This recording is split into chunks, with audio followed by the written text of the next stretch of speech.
Debbie Critchfield, Superintendent of Public Instruction. Welcome to the Superintend podcast, where we highlight important issues in education, success in our schools, and discuss some of the work we do at the Idaho Department of Education. Episodes are 10 minutes long, so we call it the Superintend. Our guest on this episode is Dr. Brooke Blevins. Dr. Blevins is the Dean of University of Idaho's College of Education. She and her colleagues at the state's other higher ed institutions are responsible for preparing many of Idaho's future classroom teachers. She's joining us now to talk about what teacher preparation looks like. Dr. Blevins, thank you so much. My pleasure. Thanks for having me today. How long have you been at the higher ed level and teaching our teachers? I have been in higher ed for the last 14 years and here at the University of Idaho for the last 2 years. And you've seen all sorts of changes in the landscape of what teachers need. And I would argue we're at another place where we're looking to add or just add on to, I guess, layer on some other needs for teachers. Do you agree with that? Disagree? Oh, yeah. I think our teachers are facing new challenges. I don't think that our teachers have ever been challenge-free, right? I think in each new era, there's something that our teachers have to engage with and problem solve, and that's why they're remarkable, is because they are problem solvers.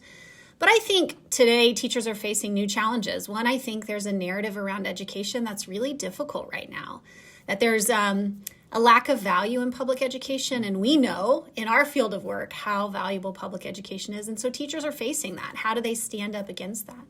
I think they're facing new challenges that our students come with a lot of mental health issues, particularly in a post-COVID world, and how they interact with students and care for students and meet their needs holistically. And you can't just think about sort of the lecture-based instruction anymore. We're thinking about how we educate kids holistically. We've been doing that for a long time, but I think it's more acute now. So I do think there's new challenges that our teachers are facing, but I'm confident they're resilient and they're gonna overcome them, and we're working to prepare them to do that.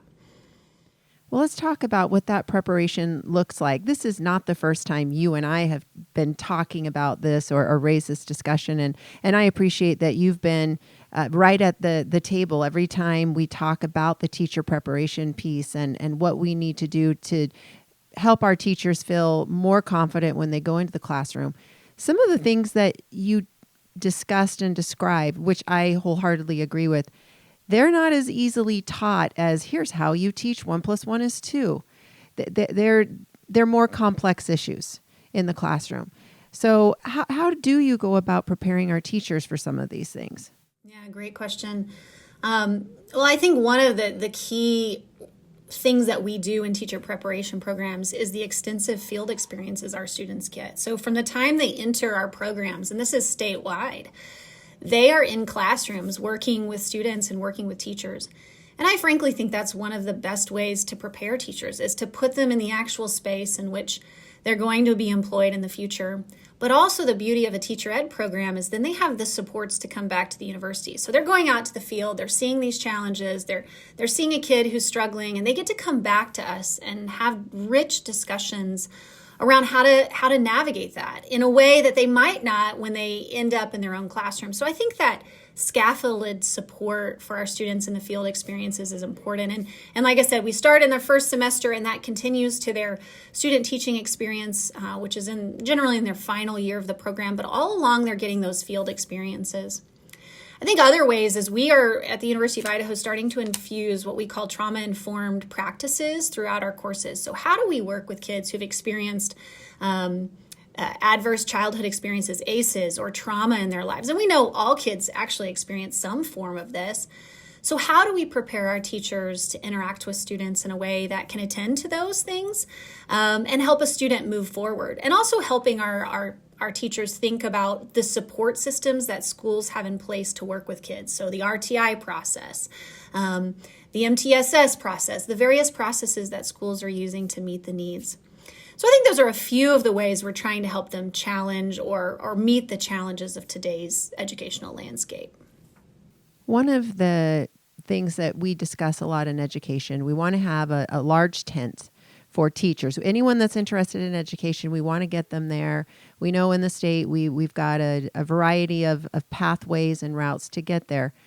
I think what you described, one of the values of going through maybe what we would call a more traditional route, is that you do have that support all the way through. You get that student teaching experience, which you know my soapbox on student teaching, early and more, getting the teachers those experiences.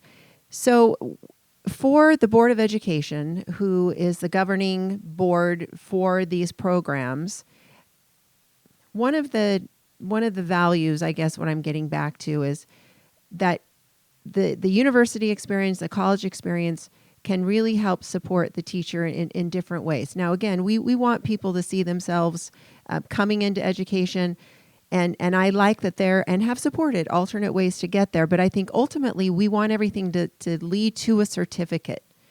And so for students who maybe have navigated between non-traditional, traditional routes, what are some of your thoughts and comments on that?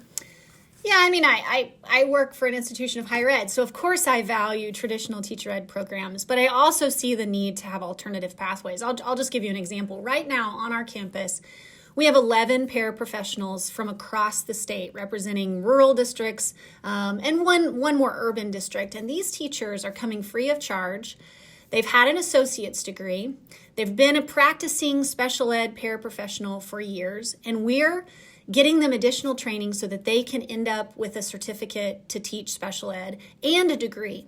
And so I think about we're trying to create those pathways to help folks who might otherwise not have had the opportunity to do this financially. We know that it's expensive for traditional teacher education.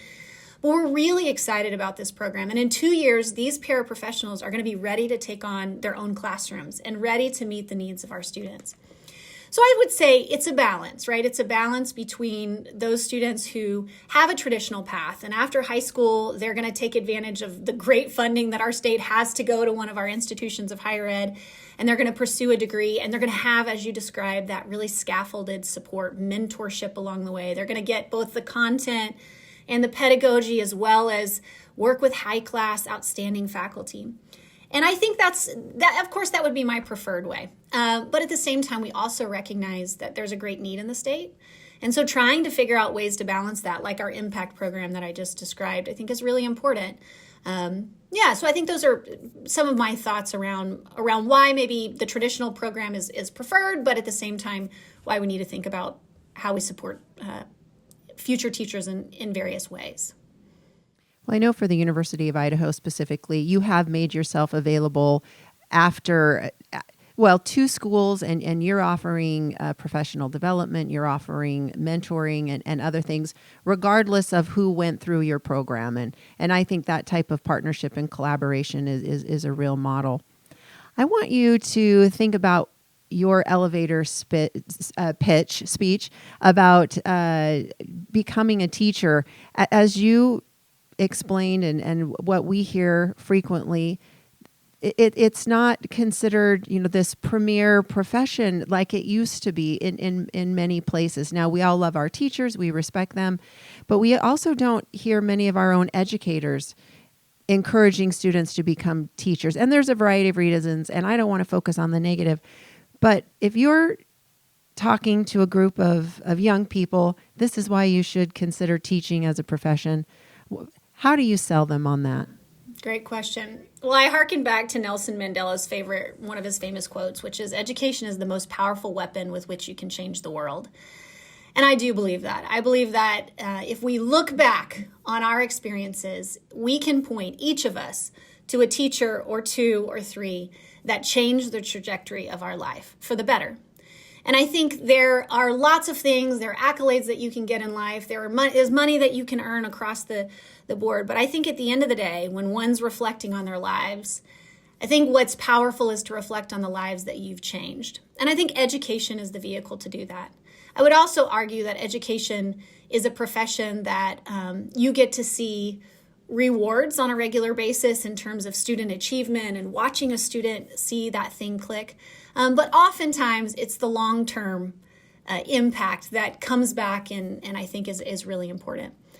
In the state of Idaho, this is another thing we say to our young teachers is we have really great retirement in the state of Idaho. And as a teacher, you get to do this really hard work for a period of time. And when you retire, you're actually going to have a really nice livelihood and be able to enjoy this great state. So I know that seems kind of silly to say, but that is a compelling point that I think we want our young people and our teachers to understand, is that maybe you're not making as much money as somebody who works at Micron or a tech company, but in the end, you're going to live a good life, and a life that you're going to get to enjoy long after you've left the profession. Well said. And I think you covered some incredible points, and so well said that we're going to leave it there. And so, Dr. Blevins, thank you so much for joining us today and being a part of how we prepare and teach our teachers to be ready for good students in the classroom. Again, our guest here on the Superintendent has been the Dean at the University of Idaho's College of Education, Dr. Brooke Blevins. Thank you so much for joining us. Thank you. I appreciate it.